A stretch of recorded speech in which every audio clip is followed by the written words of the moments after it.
Good morning mga ate, kuya. Ayan, maglilinis ako ng mga poop tray. Tapos, napansin ko, itong cage ko medyo luma na kasi. Ayan oh. Ano na? Sira na yung isang railings ba tawag dyan. Yan lumulusot. Yung mga ibon natin, no? Kaya dapat palagi nating chine-check, lalong-lalo na yung mga dito. Kung medyo may kalumaan na yung cage mo, i-check mo lagi yan. Gagalaw-galawin mo. So, eto pala dahilan. Kasi meron akong nilagay na ano rito. Ito. Ayan. Meron akong nilagay na isang pares dito. Nakawala. So, akala ko dito lang kasi meron yan dito. Kaya nga tinakpan ko nito. Ayan o. Sa taas. Akala ko dito lang. Bandang sa taas na to. Pala meron din dito. Ayan o. Kayang-kaya nilang ano yun yan, galawin o. Ayan o.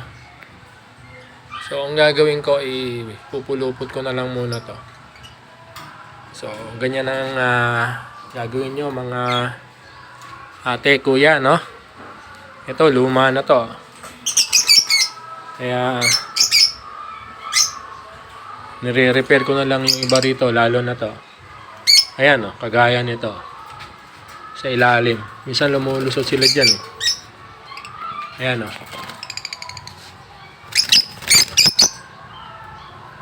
Ayan. Ang laki o. Kaya minsan nakikita kong nasa ilalim yung mga alaga ko, lalong-lalo na kapag hindi ako nakapagpatuka o na late yung pagbibigay ko sa kanila ng patuka at gutom na sila. Pumapasok sila dyan. At yung daga kapag gabi, no, lalong-lalo na kapag may mga ganyan, no, hindi natin nalilinis yung poop tray. Ayan, papasukin tayo ng daga at madadamay pa tong mga alaga natin. Eto, mga luma na tong mga mga cage. So, ito na nga lang pala yung mga alaga kong ibon. Iilan na lang. Mga ino ang naiwan. At isang Alps 1 na bronze palo. Ayan o. Hindi makita.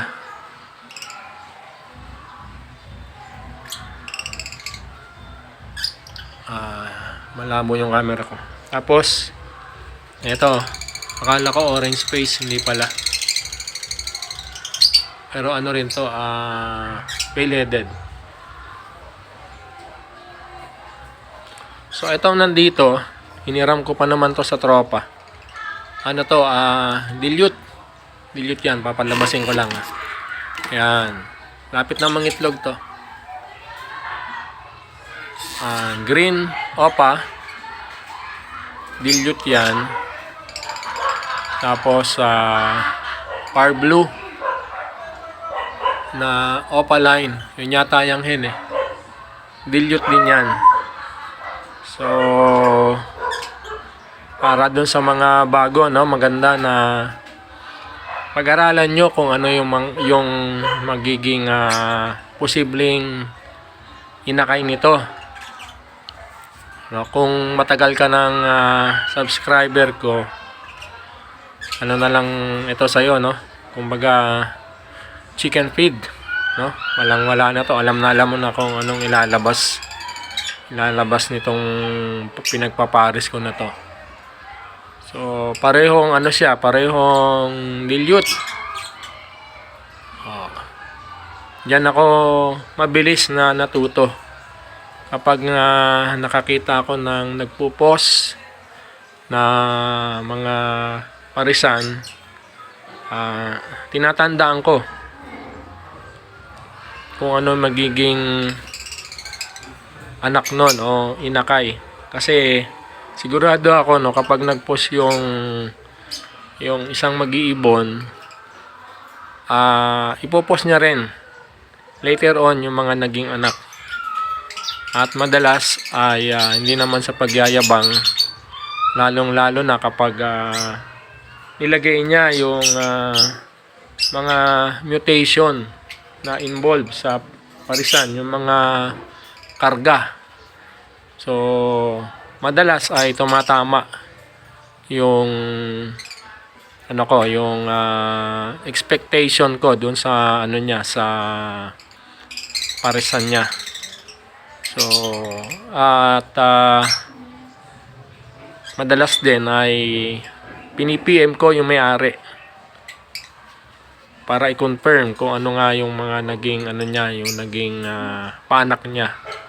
At mini-message ko din siya para itanong kung ano yung exact na karga ng kanyang mga pinagpapares.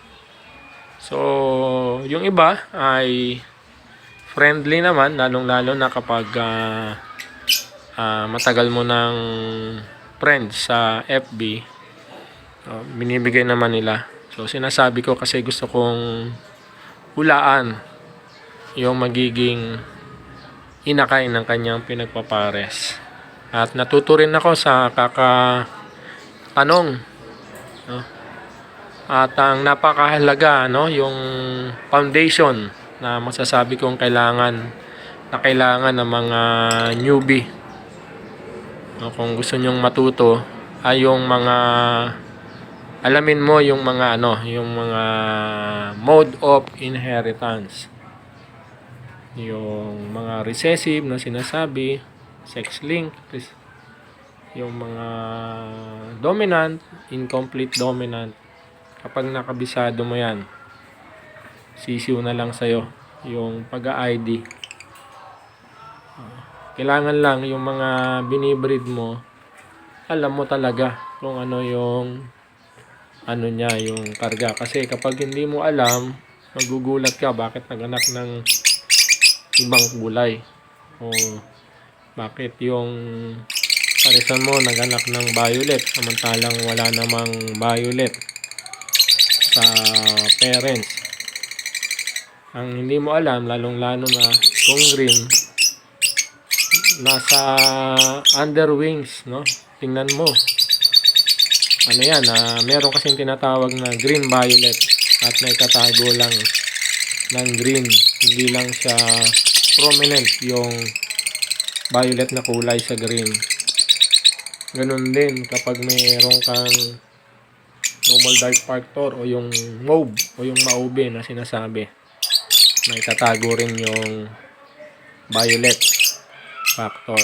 Kaya minsan nagtataka yung iba, yung mga newbie, parehong mauve o mauve tapos green ang kanilang parisan o kahit ano pa, anong kulay, pero naglabas ng violet. At ganun din sa ino, no? Lalong-lalo na sa Alps 1, ang ino kasi ay sex link, kung di ako nagkakamali. Pero sa I-ring, ang ino ay recessive. So, kailangan both parents ay kargado ng ino line. So, yun lang, no? Balik tayo dun sa pinaka-topic ko talaga. No? Ito, kagaya nito. Sira na yung yung cage ko. Ginagawan ko na lang ng paraan. So, konti na lang. Yan na lang yung mga ibong ko. Yung iba, naingi na ng mga kumare at kumpare ko. Yung mga inaanak ko nangingi ng ibon, so dito sila pumupunta sa akin. So yun lang, God bless po.